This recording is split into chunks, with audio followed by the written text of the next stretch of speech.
can you be other than in the now? Can you be other than in the now? Well, yeah, I could be thinking about the past. Yeah, but you're doing it now. I could be thinking about the future. Yes, but you're doing it now. You can never have a conscious moment that you are not experiencing the junction of where you meet you. And that's what now is. Now is not so much about time passing. Now is your point of focus. But what we want to emphasize in this conversation about now is that there are two potential aspects of you that are rendezvousing now. Now, am I letting most of me be present in the now? How much of me is present in the now? Am I pinching most of me off because I'm criticizing or pushing against or afraid of something? Or am I allowing full presence in the now? That's the way we want to have the now conversation. How am I doing now in relationship to the fullness? Because there's always something manifesting. Can't get away from now. You cannot stop being present in the now. But you can deprive yourself of most of you in the now, or you can allow most of you in the now, and depending upon which way you're playing that, I can be in my physical body and be present in my now and be complaining about something or worried about something or focused upon something, wanted or unwanted. But I can be present in the now and depriving myself of the involvement or the full presence of broader perspective. I'm looking for the allowance, my allowance, of a larger part of the presence of me to be focused in this moment. So if I criticize something, I disallow the presence because my inner being is not going to come out of the vortex and join me in my criticism. So if I want the fullness of who I am, I must tune myself to appreciation and to love, to things that are interesting. I must feel worthiness. I must know the wholeness of who I am. I must conceptually understand who I am, where I came from. I must understand the vortex. I must be pretty good at paying attention to the way I feel and guiding myself because of the way I feel. I must care about how I feel. I must deliberately find thoughts that allow the fullness of who I am. When you feel an emptiness that you might call fear, you're not afraid of what you think you're afraid of. The fear is you've used whatever you're thinking about as a reason to deprive yourself in the now of the fullness of who you are. Isn't that good to know? Oh no, Abraham, I feel this way because I was thinking that thought, and that thought is a horrible thought.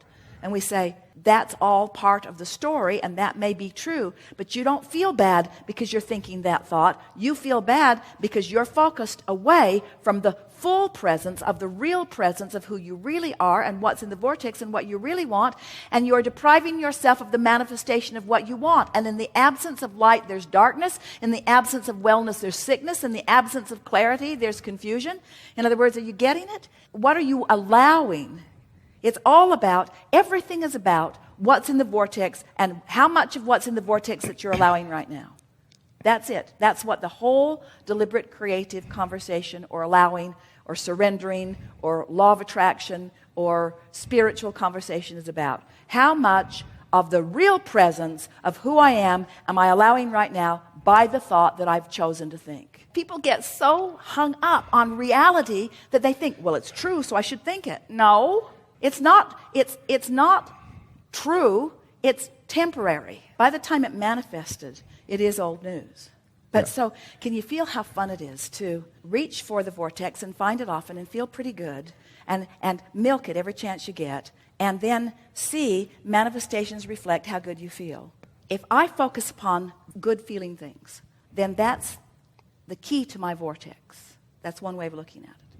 But we want you to flip that and say, if I can focus myself into the vortex will cause the manifestation.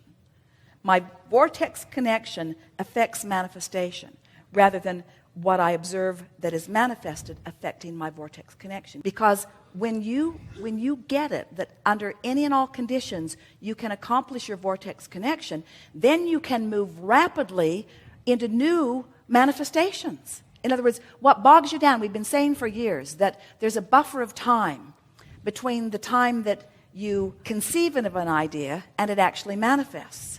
But the buffer of time has always been about how long it takes you to close that gap. So we're suggesting that you, in the ignoring of more of what is, and in the caring more about the way you feel, and in the deliberately doing more of the vortex work just for the sake of feeling good, which means go general and then more general into positive, and then doing more of the vortex work, we just are so eager for you to begin feeling the power of your focus and its ability to affect manifestation now. So I'm not in the vortex, so I want to find thoughts that will bring me in. I like the feeling of passion. I like a feeling of contentment. I love a feeling of satisfaction. I love a quiet moment. I just love the feeling of the vortex. I love knowing that the vortex is there. I love knowing that my inner being is in the vortex. I love knowing that all the stuff I want is in the vortex. I love knowing that it's not just possible, that it's probable, that it's likely, that it's certain, that anything else is completely illogical. I love my vortex. I love my vortex. I so love my vortex. Now, those are thoughts that you're thinking, but they're more thoughts about feeling. They're more general thoughts. And then, having achieved that connection with the vortex, then don't you just want to generally move yourself in and then stay as long as you can? So now you're there. The law of attraction adds power to whatever I'm focused upon, to both problems and solutions. I'm in the vortex. Feel the goosebumps. I'm in the vortex. I can create both money and the time to enjoy it. What a perfect combination.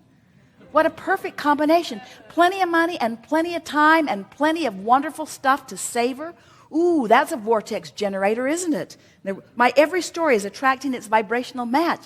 Love what I'm attracting right now. Love my every story attracts its vibrational match. That I can deliberately choose to feel better now. The physical me is materialized spirit. Materialized spirit. That I'm a manifestation of pure positive energy. How could it go wrong under those conditions? Knowing that, don't you just feel empowered to know that? I can follow the trail of good feeling thoughts. I am the creator of my own life experience. I am developing the skill to direct my thoughts from inside the vortex. I have the money and freedom too. My attention to it invites the essence of it. And my story from inside the vortex, ooh, what's coming? The anticipation of it. Oh, I don't have to anticipate too far because someone walks in and confirms it. Someone walks right into the room. You know this. Watch for it today and tomorrow. Watch how many things will happen. It's releasing any connection to the what isness that doesn't please you and doing the work anyway. And in doing the work, the manifestation will show you that you've done the work.